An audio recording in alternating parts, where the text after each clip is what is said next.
Hello, this is the Verdas, and this is my second year in the Puzzle Advent Calendar. Now, Puzzle Advent Calendar, I'm sure you've heard this explanation about 23 times now, but it's a requirement, so I've got to explain it. It's basically 24 nerds, we get together and we're like, we like puzzles. So what if we take a puzzle, we make something new, never before seen, and make a video about it. One a day, all throughout the month of December. So you get to see something new every single time. And it's sick! This is like the 7th year running, and this is my second time. So that's the Puzzle Advent Calendar, on with what my puzzle is. Now, before I explain what my puzzle actually is, I've got to get you more acquainted with what these are. This is a dayan 30-axis hexadecagon. Despite not being a hexadecagon, it's got a funky name. This is a Verdas, that's me, PST, or pentastub-tetrahedron. It's mechanically identical to a dayan 16-axis hexadecagon, except I took issues that I noted while solving this and fixed them within this one. Number one, these octagons bulge out, and that's annoying because it kind of wobbles and rolls a little bit. Also, it's boring because it doesn't shapeshift. Crazy shapes need to get crazier, so I made these flat, these hexagon faces flat, so that it's stable and doesn't roll, and also so the shapes can get all crazy. Look, it shapeshifts. Even though it looks more broken, it's not. It's completely stable. Number two, there's no fillets on this thing, which means it's a pain in the butt to solve. If it's even misaligned by a tiny bit, it's not turning. I'm a pretty strong guy, and it's not working. Now this one actually has fillets. You can see it's misaligned by quite a bit, and it still turns, and the regular corner cutting is pretty nice. The third issue is the most frustrating of all. This one has 6 colors, technically 7, but I'll get into that later. So basically, this corner has yellow, orange, blue, but this corner has yellow, blue, orange, and it's so annoying because you can't really tell at a glance, and I'm not trying to count colors. It's so annoying. So instead of giving it 6 colors for 30 sides, or on this one, 4 colors for 16 sides, I just made a color scheme. It wasn't that hard. Dayan, please fix your puzzle. This thing is incredible, and it got me into my pack puzzle. Speaking of the pack puzzle, let's actually reveal it. Especially since last year, my puzzle was a flop. It was handmade, barely, and it was just terrible. I hate it. But now I have a 3D printer. It's running right now. It's awesome, and it's a behemoth. Here it is! This is a 5x5 version. I have to zoom out for this. I'm so proud of it. This is a 5x5 version of this, or this being a PST. This is a 5x5 PST. And it's awesome. It kicks total butt. It takes like 3 days to solve.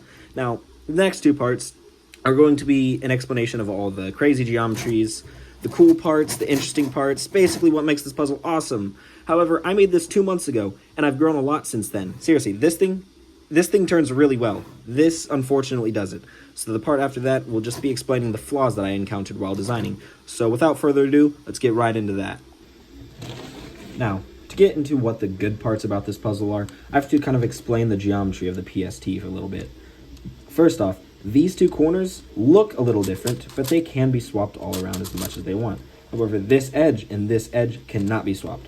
This is the only real, mechanical difference. While, a corner on a Megaminx and a corner on a Megaminx and an edge on a Megaminx, they can all be swapped around. The only difference is that these 2 edges can never be swapped. This also means you can't do stuff like this. This is the only jumbling rule, which I really like. It's less restrictive than the Tutminx, where you can only turn a hexagon twice for some reason, which literally doesn't even let you rotate corners. It's so boring.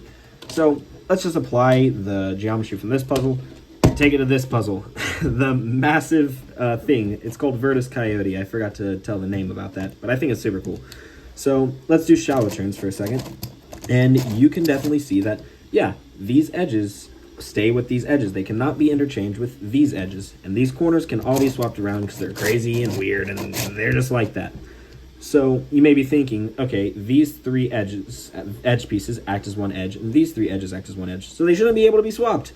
Well, this shape is never normal, ever. It's like an icosahedron. It always has some weird stuff. If you do deep turns, all of a sudden, these wings can be exchanged.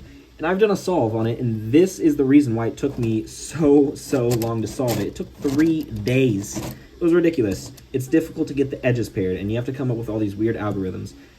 But, I mean, someone else could probably do it, but I'm just not very smart at solving stuff. But that's one of the super weird parts about it. This is actually the reason why I consider this the next step up from the Gigaminx. As in, you start from a 3x3. I don't have a 5x5 on hand, unfortunately. 3x3, or Megaminx. 3x3 to a Megaminx, because they kind of solve similar. And then onto this, because it's like a Megaminx with more pieces, just a little bit more restriction. So like this, I go from 5x5 to gigaminx to this. And I think this is perfect. Some people consider the tutminx a good example. However, the tutminx just doesn't allow you to rotate things. Like, as in like, okay, if I do, actually, let's see if I can get this going. If I do this, it kind of takes a while. Two. You can see here, give me a second. Come on, get working. There we go. That these two corners are now rotated. They're like twisted, and it makes the solve incredibly fun. I always love doing that. The tutminx doesn't do that because the hexagons have to be turned twice. That means the only pieces that have orientation are the hexagon edges, and those are very far and few between. So I just don't consider it a good next step up. But this puzzle fits the criteria perfectly. Now, I've glazed the crap out of this puzzle. I'm going on and on about how I think it's the coolest thing to grace mankind, but it really is not. I'm going to go over the parts that kind of suck about it. You can really see that there. So I'm going to explain the engineering, the design process, and the flaws that I encountered while getting into it. Now, to get in the flaws, I have to explain, like, basically all of how do you make these things. Basically, whole gist, you draw a sketch, you rotate it, and then you cut it on all the faces. And then you do tolerancing, and here's where the flaw comes in. Here's two pieces from one of my future puzzles.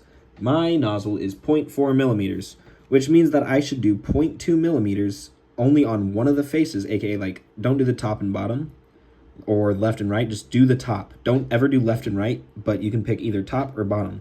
This allows the piece to move 0.2 millimeters, which is good. This is so that it doesn't have a ton of friction and you're not forcing it in there. I am self-taught, which is usually like, oh, you're self-taught? That's super good. Like, I looked up a single tutorial 7 months before I made this, and I've been winging it ever since.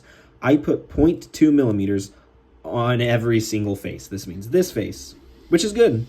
But this also means this face, and this face, and this face, and this face, and 0.2 millimeters might not sound like a lot, but it really adds up because there's this piece has a 0.2 millimeter gap between this piece, and so does this piece, and this piece, and this piece, and there's so many pieces between the layers. And listen, the screw is driven so deep into the core. It is so tight. This center is pressed up against the core as hard as it possibly could. I broke 3 cores while doing this. They're each an 8-hour print. I was not happy while making this. I was frustrated, to say the least.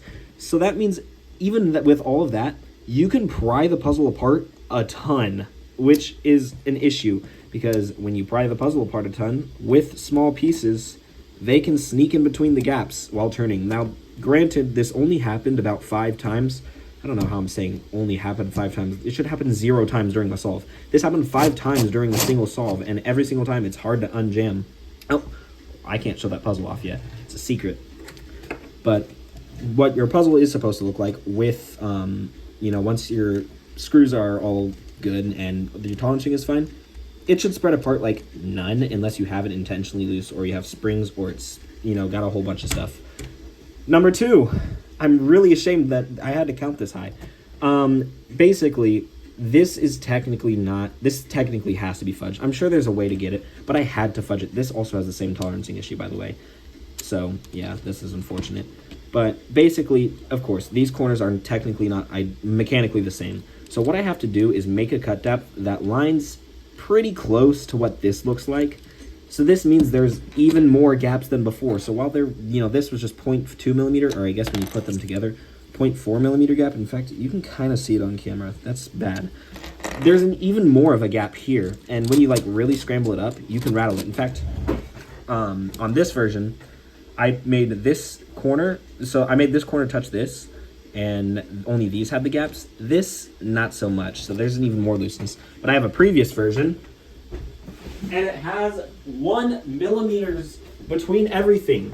Basically, I got the fudging so wrong that nothing is touching anything. There's like a 1 millimeter gap between all the pieces because of the fudging. And it's something to say the least, but it actually kind of turns well. I don't speed cube with this one because I had a print orientation issue. These corner stalks are thin, and I printed them straight up. You don't want to do that. You have splits along layer lines, so I try not to go too fast with that. So basically, I fudged wrong and I toleranced wrong. And you know the last mistake? This is kind of more of a flex than a real mistake, honestly, because every single one of these stickers are hand cut, and you can kind of see some of the errors. In fact, I think some of them are like peeling a little, but it definitely wasn't the best idea because it took me 2 weeks. Yeah, there we go. It's that sticker. That sticker peels up a lot, and this one. But this took me 2 weeks to cut and sticker, and it was just awful. Please, seriously, if anyone ever wants to attempt a puzzle of this size, just buy a vinyl cutter. They're like, I will put a link in the description along with all the stuff for the puzzle advent calendar for a sticker cutter that's under $100, because I will never wish this on anyone. It was not fun at all. But anyway, I'm gonna answer some questions real quick because this is kind of typical for puzzle advent calendar. Will I be scrambling and solving this in this video? No. In a future video, maybe. This is just because it just takes 3 days to solve it, and it's December 21st. I gotta get this video out because I am John Procrastinator. 2, will I remake it? Yes, I love the idea, and however, I don't love the execution. So it's very possible I'll do a remake sometime next summer.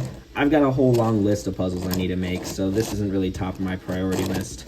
3, will there be a puzzle advent calendar next year? As far as I know, there probably will be, and will I be participating if I get accepted? Yeah, I'm definitely going to do something crazy.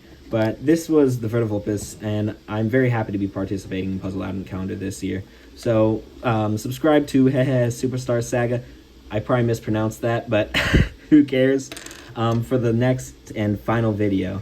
But I hope you enjoyed. Goodbye.